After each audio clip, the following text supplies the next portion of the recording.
we'd all kind of calm down from the rock throwing, waiting on my brother to get there. And then, so we go over by the tents. We stop because we hear, hey, it sounded like, hey, I'm over here. And my son, all the kids start walking away. My son was kind of leading the pack, and he starts to go off into the woods, and I tell him, stop. I said, do not take another step into those woods. And he's like, what? And I was like, come back. And they all come back towards me, and they're like, what? And I was like, they're like, it's Leon. And I was like, no, I was like, something's not right. Because when I say it says, hey, I'm over here, when I think back, it wasn't as clear as me saying it. It was almost like just that, like something mimicking that sound.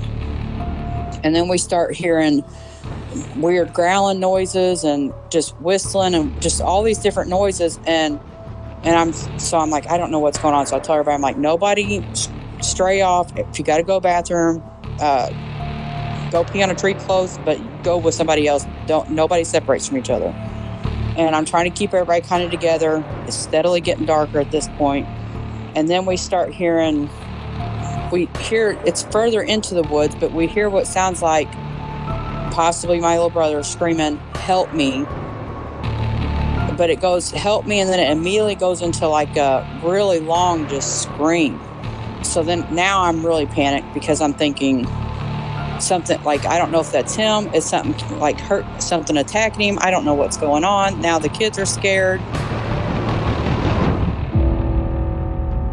It looked like somebody was bent over and had their head in the window of the deer blind. It either heard me or smelt me, and he pulled his head out of the tent and stood straight up, and that shocked me.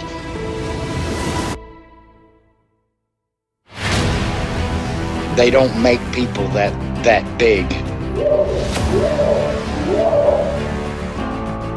The way it moved, almost as if it was gliding across the beach. I've never seen anything move like that in my life. They were screaming at each other in gibberish. It sounded like a language, and they were chuntering away back and forwards, back and forwards, back and forwards. I know what a bear looks like, and there is no way on this planet that what I saw were bears.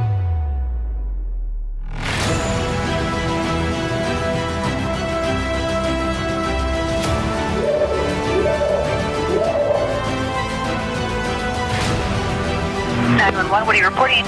Jesus Christ, you better... Sheriff? Gio! Hello? Get somebody out here. What's going on now, sir? That son of a bitch is about 6'9", I don't know. Do you see him now, sir? Yes, I'm looking right at him.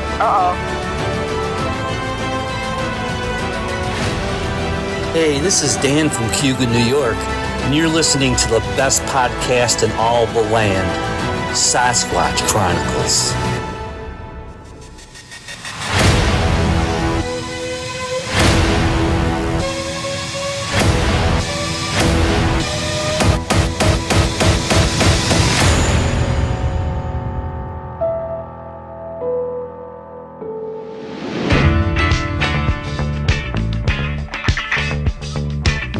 Welcome to the show, everyone. Thanks for being here tonight. Got a great show planned for you.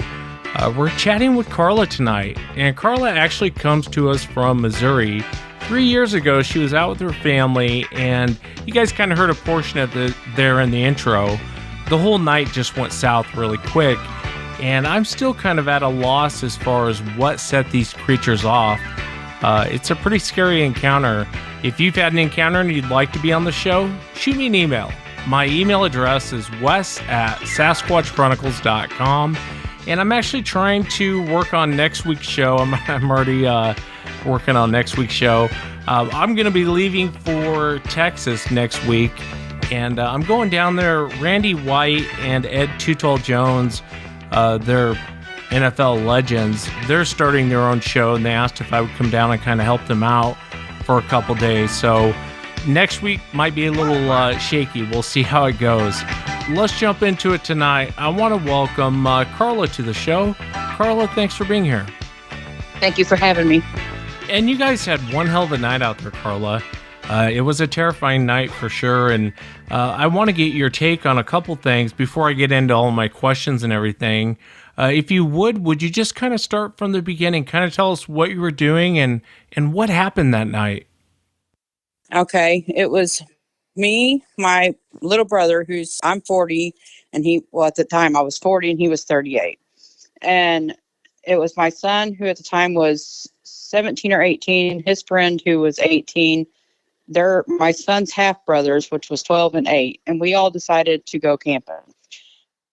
And we went to an out of the way place. Somebody had asked me on the thread, was it an established campsite? And it is, but it isn't. It's not it don't have like marked off like you camp here and here's another spot. It's literally just in the woods. There's a lake that's not very large. It's got a wooden dock that goes out part of the way onto the lake, and then a mowed spot. But there's no established camp spots. There's no electricity, no fire pits, nothing like that. It's just a mowed piece of grass out in the middle of nowhere.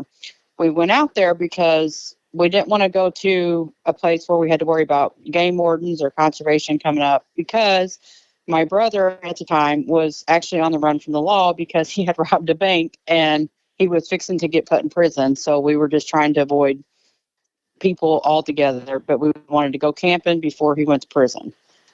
So we go out there to go camping and fishing. We went Friday morning, I think it was, and went out there at like 6 or 7 a.m., set up, and was going to spend the whole day and stay until Sunday evening was the plan. So as soon as we got there, we set up the tents.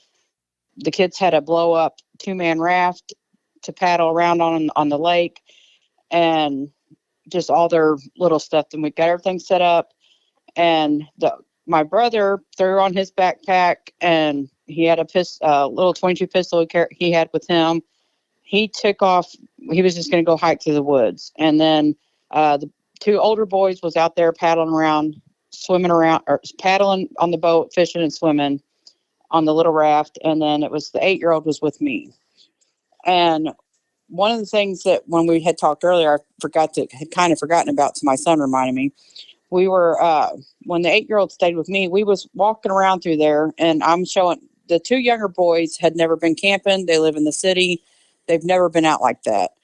And so the 8-year-old, I'm showing him like what we call poke salad here that we eat here. And then things like that. There's blackberries. I was showing him stuff you could eat, stuff you can't eat, and showing him tracks like deer tracks. I showed him the difference between a buck and a doe track, and was just kind of getting him acclimated to the woods.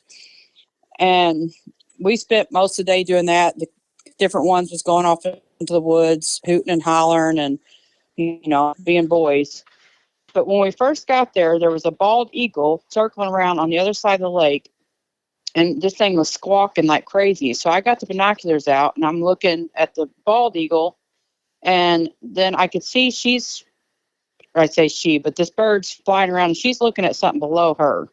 And so I kind of panned down, and there's a large bird that I had never seen a bird that big in my life. I've seen turkey buzzards. I don't know the closest I could find just by looking it up was a golden eagle. And I seen this bird, and I'm like telling them, I'm like, look how big this bird is. And I was telling the littler boys, I'm like, that thing could fly off with you and we never see you again. And so we were all like looking at the bird, but then we kind of just went on about our business. The kids are playing, and my son is really good at making animal sounds and hooting like an owl and stuff like that, and whistling. They're doing all this stuff, which now I know at the time was probably, I don't know, maybe drawing these things in. I don't really know, but probably shouldn't have been doing what we was doing.